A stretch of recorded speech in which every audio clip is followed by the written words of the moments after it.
की वीडियो में आप देख सकते हो कि भाई मेरे पास बाइक का एक पुराना खराब हॉर्न है। और आज की वीडियो के अंदर मैं आपको बताऊंगा कि आप अपने किसी भी स्कूटी या बाइक के पुराने खराब हॉर्न को कैसे स्टेप बाय स्टेप चेक करके उसे दोबारा से यूज कर सकते हो। क्योंकि होता क्या फ्रेंड कि जब हमारा हॉर्न खराब हो जाता है तो हम अपने पुराने हॉर्न को इधर उधर फेंक देते हैं, कबाड़ी वाले को बेच देते हैं और दुकान पे सीधा जाके नया हॉर्न लगवा लेते हैं। और उस हॉर्न के अंदर भी 1-2 महीने बाद या 3 महीने बाद फिर से प्रॉब्लम आ जाती है और फिर से हम वही काम करते हैं, पुराने वाले को बाहर फेंकते हैं और नया हॉर्न लगवा लेते हैं। लेकिन यहाँ पे आपको ऐसा बिल्कुल भी नहीं करना। आप अपने पुराने हॉर्न को रिपेयर करके उसे दोबारा से यूज कर सकते हो। दुकानदार आपको ये तरीका बिल्कुल भी नहीं बताएगा क्योंकि उसका वहां पे नुकसान होगा। ये तरीका आपको खुद से ट्राई करना पड़ेगा। अब जैसे कि मेरे पास ये खराब हॉर्न है, अब इसके अंदर प्रॉब्लम क्या है फ्रेंड कि जब इसको हम बैटरी की सप्लाई दे रहे हैं तो ये हॉर्न हमारा बिल्कुल भी काम नहीं कर रहा है। तो यहाँ पे देखिए फ्रेंड, जैसे कि मैंने आपको शुरू में बता दिया कि हम स्टेप बाय स्टेप यहाँ पे चेकिंग करते चलेंगे ताकि हमें एक्चुअल प्रॉब्लम का पता चल जाए और हम उस प्रॉब्लम को जल्दी से रिपेयर कर पाएं।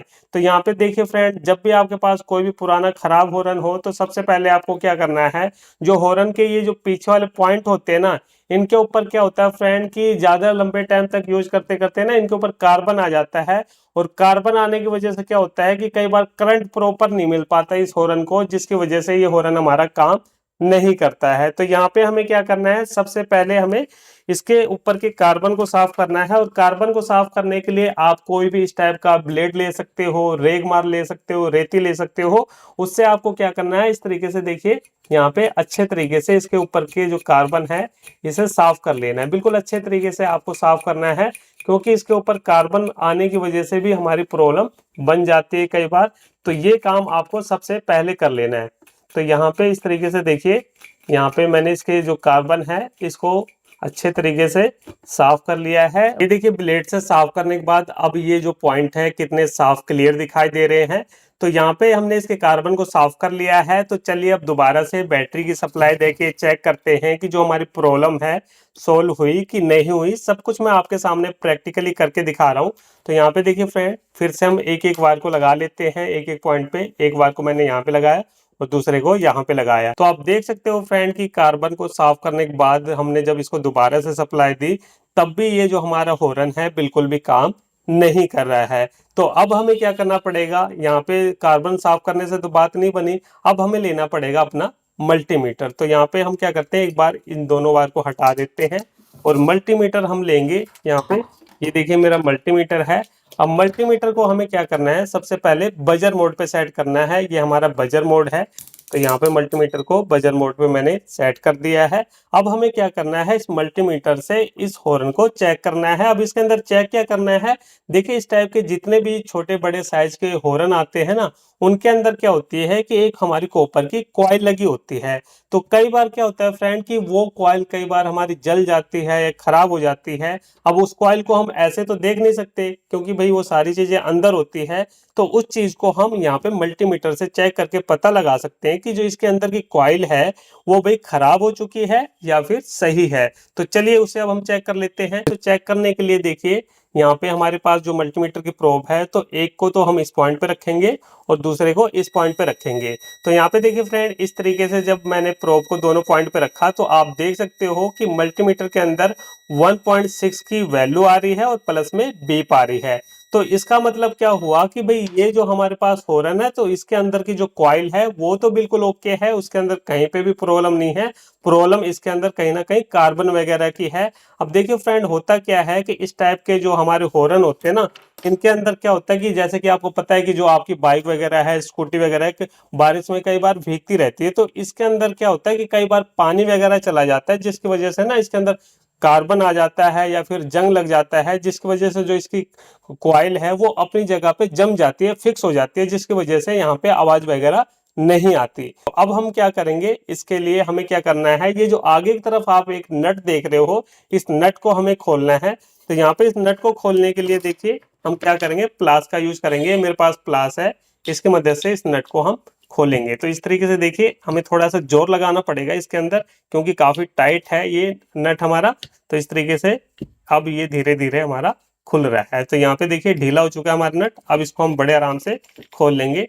तो यहाँ पे इस तरीके से ये जो नट है हमारा खुल गया है। यहाँ पे ये नट को मैंने खोल लिया है। अब ये जो कटोरी है ना, इसको हम प्यार से ऊपर की तरफ उठा लेंगे। तो यहाँ पे इस तरीके से हमने उठा लिया और आप देख सकते हो इस हॉर्न के अंदर कितना ज्यादा जंग लगा हुआ है। अब हमें क्या करना है इसके अंदर, तो ये जो आप बीच में नट देख रहे हो ना, इसको हमें क्या करना है, ये जो प्लास है इसकी मदद से आराम आराम से इस तरीके से ठोकना है। देखिए इस तरीके से हम आराम आराम से ठोकेंगे, ज्यादा जोर नहीं लगाना। अगर आप ज्यादा जोर लगाओगे तो ये नट हमारा परमानेंट अंदर जा सकता है, तो वो आपको काम नहीं करना। इस तरीके से प्यार से थोड़ी देर आपको अच्छे तरीके से ऐसे ठोकते जाना है। जैसे मैं ठोक रहा हूँ सेम इसी तरीके से ठोकना है। तो यहाँ पे हमने इसको अच्छे से ठोक लिया है। तो ऐसा करने से क्या होता है कि जो कॉइल है ना, वो कॉइल जो जम जाती है जंग वगैरह की वजह से, वो अपनी जगह फिर से छोड़ देती है और अपनी जगह पे आ जाती है। तो ऐसे करने से हमारे हॉर्न कई बार रिपेयर हुए, मैंने कई हॉर्न रिपेयर करे हैं। तो यहाँ पे अब हम इसको दोबारा से उसी तरीके से पैक करेंगे। ये देखिए उस तरीके से हमने कटोरी को रख दिया और दोबारा से उसी तरीके से हमें पैक करना है। ये देखिए इतना काम करना है सिर्फ आपको। और उसके बाद यहाँ पे इसके नट को हम टाइट कर रहे हैं। ये वही जो नट है इसको टाइट करना है हमें दोबारा से। सब कुछ मैं आपके सामने प्रैक्टिकली करके दिखा रहा हूँ ताकि आपको सारी चीज़ें क्लियर हो जाए, क्योंकि जब तक आपको सारी चीज़ें क्लियर नहीं होगी तो फिर मज़ा नहीं आएगा और फिर मेरे वीडियो बनाने का भी कोई मतलब नहीं है। इसलिए सारी चीज़ें मैं आपको प्रैक्टिकली करके दिखा रहा हूँ। तो यहाँ पे इसके जो नट है इसको हमने सेम उसी तरीके से दोबारा से टाइट कर लिया है। अब एक बार हम दोबारा से क्या करेंगे, इसको बैटरी की सप्लाई देके चेक करते हैं कि भाई ये हॉर्न अब कुछ काम कर भी रहा है कि नहीं कर रहा है, इसके अंदर कुछ 1-2% का फर्क पड़ा है कि नहीं पड़ा, वो चीजें हम चेक करेंगे। तो ये देखिए हमारे पास बैटरी है और दोबारा से हम इसके अंदर वायर को लगाएंगे। तो ये देखिए फ्रेंड, जैसे मैंने ये जो हॉर्न है अब है, ये जो हॉर्न है हमारा यहाँ पे अब काम करने लगा है। अभी ना इसकी जो साउंड है थोड़ी सी अजीब से आ रही है, उस साउंड को हम यहाँ पे ये जो नट लगा हुआ है इसकी मदद से सेट कर सकते हैं।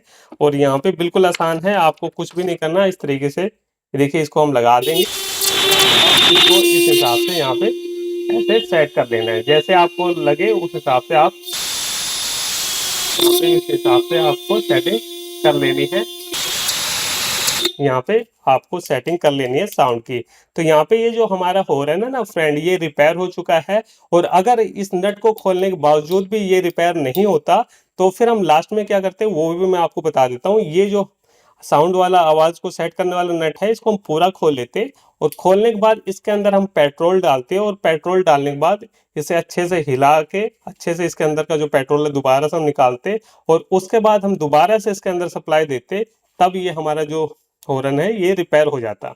तो इस तरीके से ना आपको स्टेप बाय स्टेप चेक करते चलना है और तभी आपको एक्चुअल प्रॉब्लम को पता चलेगा और आप उसे रिपेयर कर पाओगे। तो ये हॉर्न हमारा रिपेयर हो चुका है, इसमें अब कोई भी दिक्कत वाली बात नहीं है। तो चलिए फ्रेंड, फिर मिलते हैं नेक्स्ट वीडियो में कुछ नए टॉपिक साथ। तब तक के लिए जय हिंद, वंदे मातरम।